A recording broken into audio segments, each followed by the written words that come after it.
Hello, everyone, and welcome. I literally started laughing, thinking about what the hell am I going to tell you guys about the Thanksgiving play. That's the show I saw tonight. Second stage's production at the Hayes Theater. A I'm I'm sorry, I'm still laughing.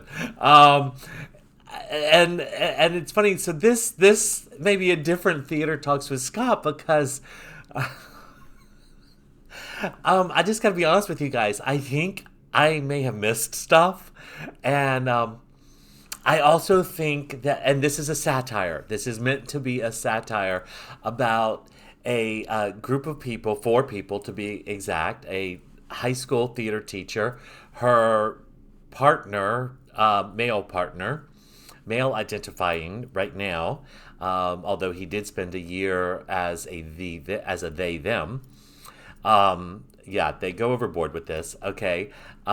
They're trying to do, and then they hire this Hollywood star who's really not a star at all. In fact, she was the third understudy for Jasmine at Disney World. But they think she's Native American, which we find out she's not. And the fourth actor is a guy, Caden, who is a elementary school history teacher, but he's here to help make this Thanksgiving play historically correct. And he's also, we find out, a frustrated playwright. So these people are trying to write and come up with a culturally and politically correct, in the current age of wokeness, a correct Thanksgiving play representing what really happened. Okay. And we're off to the races. I mean, come on, you guys. It's very funny. A lot of laughs. There are times that I'm also going, but what's the point? Okay. And then I have to remind myself it's satire. All right. And satire can sometimes run a very close, thin line to moving from satire into farce. And there were times with this one that I felt that way. There were times in this play that my gut went, ooh, yuck. Okay. And I guess you're supposed to, you know? I was kind of reminded of, and I think it was a Lynn Nottage play. I can't remember now. I'll have to look. I'm almost positive it was. Where in the playbill, she says in the director's notes before, it says, you are going to be uncomfortable, and that's okay. You're supposed to be.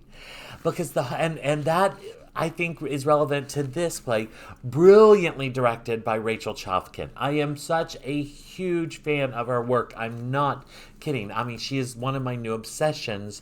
Rachel Chavkin, do you hear me? I want to meet you, because she's just brilliant. I mean, when I saw Natasha Pierre in The Great Comet, I literally sat there in my chair going, who the fuck directed this masterpiece? Oh, excuse my language.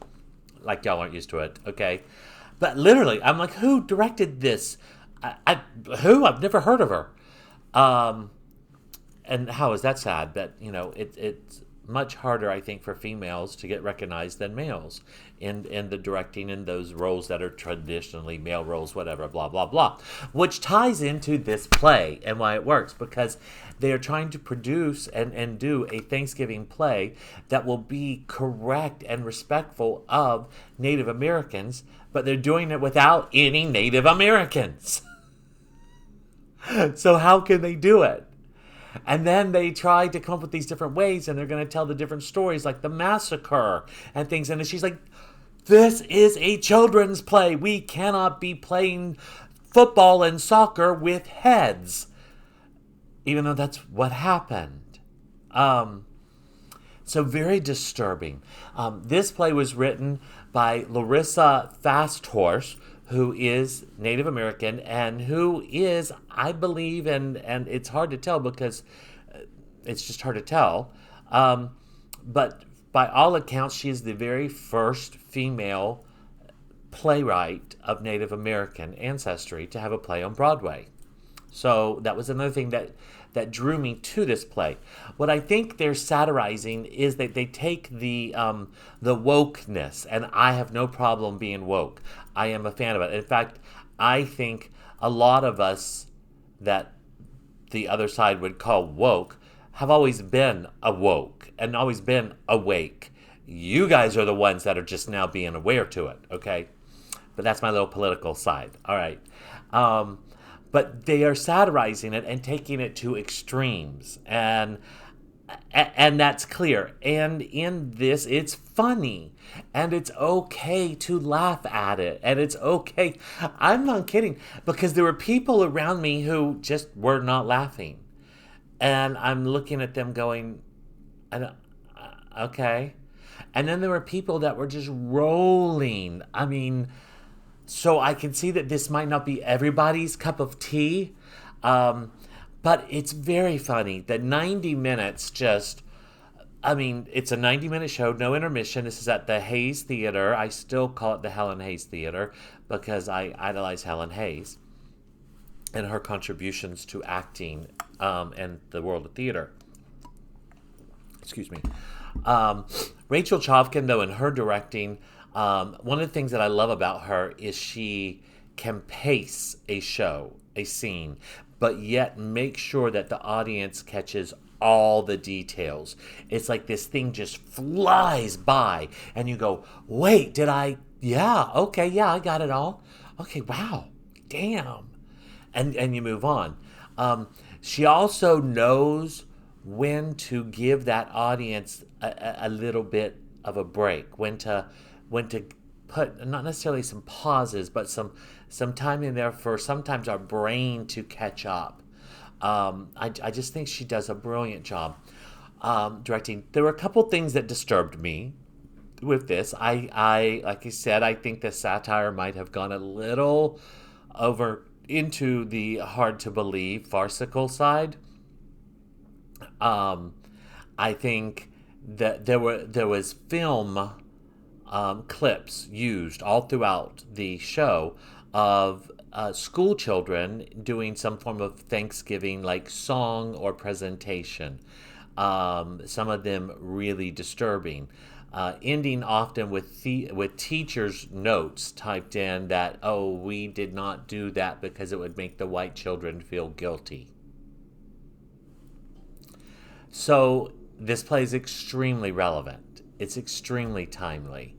And I think if you can understand what satire is and understand what you're there for, you can not only enjoy the show, but come out with some deep understanding and some maybe new awareness.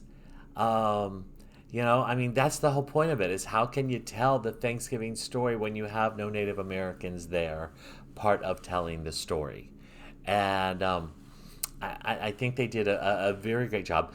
The acting, did I mention the actors? I don't know if I did. Scott Foley, who I absolutely love Scott Foley. I really do. And he's just a fabulous actor. He is such a versatile actor as well. And so he plays Jackson, who goes by he, him, although he did spend a year going by they. I think I said that. But anyway, but he is a partner with the drama teacher, Logan, that's played by Katie Finneran. Tony Award winner, tons of Broadway credits. Also, she's in one of my favorite TV shows, which if you guys follow me on Insta, you know, the Gilded Age. I am obsessed with that show. I cannot wait for season 2. And she plays not a nice person in it, but she does it very well. The other two actors I was unfamiliar with, many of you may be, Darcy Carden. And it's her Broadway debut, and she did great. She's played the movie star, and who's supposed to be just simple. And in her simplicity, we find brilliance. Really, brilliance. And she says, "Oh, I'm not smart though. I've taken the test," and but she does it so purely, just brilliant. Yeah, you guys may know her. She's been on TV, The Good Place, and then she's also Greta in the Amazon series A League of Their Own, which I'm assuming is kind of a takeoff on the movie. And she's done other film credits. And then the fourth actor is Chris Sullivan, who was in This Is Us on NBC, and he's familiar to me there, and he's done some Broadway shows.